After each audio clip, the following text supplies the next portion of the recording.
시편 23편 1절로 6절 말씀 함께 살펴보겠습니다. 시편 23편은 다윗의 시로서 선한 목자 되신 주님을 노래하는 신뢰시입니다. 수많은 성도들은 이 시를 고백하며 자신들의 고통과 고난으로부터 해방되었고 평안을 얻었습니다. 그래서 설교자 찰스 스펄전은 이 시를 가리켜 시편의 진주라고 불렀습니다. 이 시의 특징 중 하나는 하나님의 행하심을 나타내는 동사들이 미완료형으로 사용된다는 점입니다. 이는 하나님의 행하심이 과거 어떤 시점에만 머물러 있는 것이 아니라 여전히 지속되고 있음을 의미합니다. 즉, 어제도 함께 하시고 인도하셨던 그리고 채워주셨던 하나님께서 오늘도 그리고 내일도 그렇게 하신다는 강력한 언약의 메시지인 것입니다. 본문을 함께 살펴보겠습니다.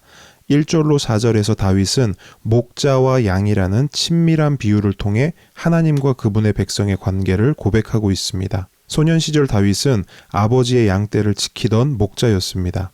그래서 다윗은 목자가 어떤 존재인지, 양을 위해서 어떤 일을 해야 하는지를 잘 알고 있었습니다. 목자는 24시간 밤낮으로 날씨가 좋든 안 좋든 늘 양들과 함께 살면서 양들을 먹이고 인도하고 보호해야 했으며, 양들을 해치려는 짐승이 나타나면 목숨을 걸고서라도 양들을 지켜내야 했습니다. 이것이 목자의 정체성이요, 목자가 양을 위해서 기꺼이 해야 하는 일들이었습니다. 그런데 다윗은 자신에게 그러한 목자가 있다고 고백합니다. 여호와는 나의 목자시니. 다윗에게 있어서 여호와 하나님은 목자였습니다. 그 하나님께서 24시간 함께 하시고 인도하시며 보호하신다는 확신이 그에게 있었던 것입니다. 그래서 다윗은 부족함이 없다고 고백하는데, 앞서 말씀드렸듯이 이 단어는 미완료 형태로 사용되며 어제도 오늘도 그리고 내일도 부족함이 없다라는 고백의 의미로 사용됩니다. 실제로 하나님께서는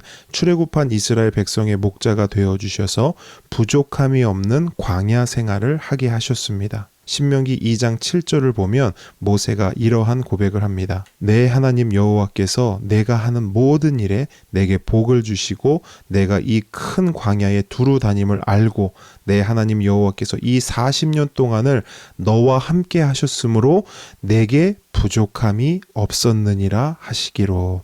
아멘. 이처럼 과거 출애굽한 이스라엘 백성의 목자가 되어주신 하나님께서는 오늘 다윗의 목자가 되어주시며 또한 내일의 저와 여러분의 목자가 되어주십니다. 그래서 우리에게 가장 좋은 일을 행하시며 가장 좋은 것을 주십니다. 다윗은 이것을 이렇게 표현합니다. 하나님은 나를 푸른 풀밭으로 누이시고 쉴 만한 물가로 인도하십니다. 얼마나 아름다운 표현입니까?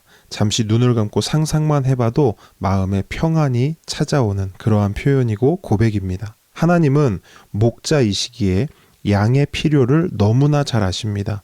늘 언제나 양의 옆에 계시기에 양의 필요를 가장 탁월한 방식으로 공급해 주십니다. 그러므로 저와 여러분이 할 일은 각자의 소견에 옳은 대로 행하여 뿔뿔이 흩어지는 것이 아니라 나와 함께 하시는 하나님, 나를 누이시고 인도하시는 목자 되신 그 하나님을 늘 바라보고 그분 옆에 딱 달라붙어 있는 것입니다. 그런데 이러한 결단과 결심조차도 우리의 의지로 하는 것이 아닙니다. 하나님은 우리가 그렇게 할 수 있도록 도와주십니다. 3절을 보십시오.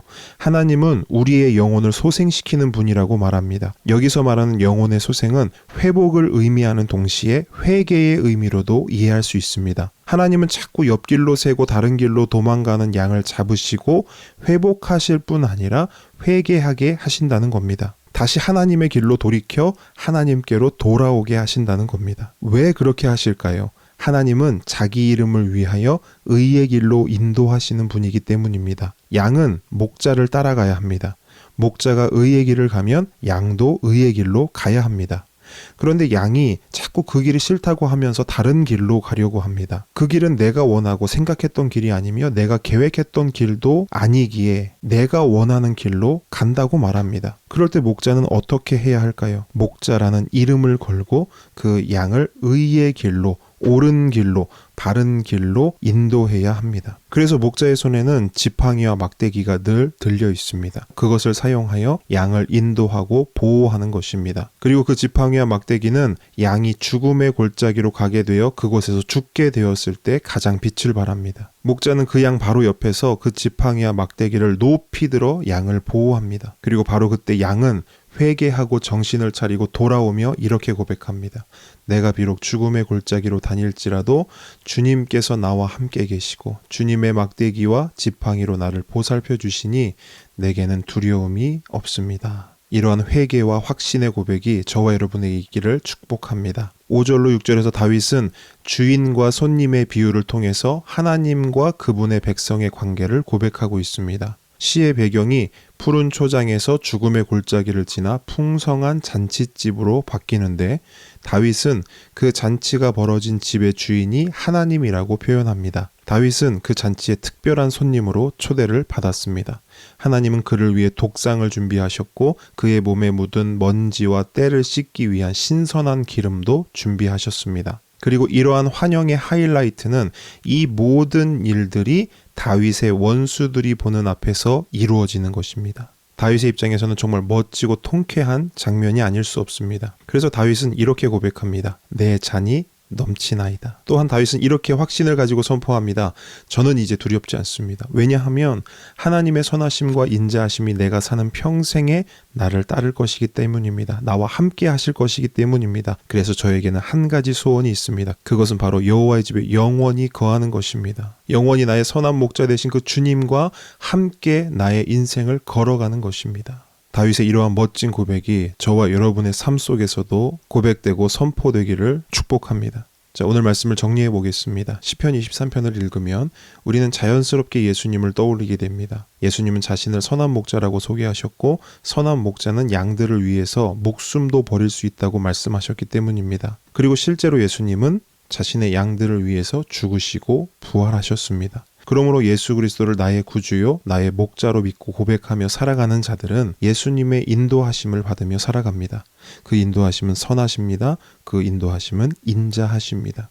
그리고 그 인도하심은 너무나 실제적입니다. 왜냐하면 예수님이 요한복음 10장에서 말씀하셨던 것처럼 목자는 양을 너무나도 잘 알기 때문입니다. 이처럼 예수님은 저와 여러분을 가장 잘 아시는 분입니다. 실제적으로 가장 잘 아십니다. 그래서 가장 좋은 길로 인도하시고 가장 좋은 곳으로 채워주십니다. 그 예수님과 함께 걸어가는 우리의 인생길, 때로는 죽음의 골짜기처럼 어둡고 컴컴하여서 아무것도 보이지 않을 수도 있지만 그때에도 선한 목자 되신 주님은 우리와 함께 계신 줄 믿습니다. 그분의 지팡이와 막대기가 우리를 안위하신다는 것을 믿습니다. 그 예수님만 믿고 바라보며 함께 걸어가는 저와 여러분 되기를 주님의 이름으로 축복합니다.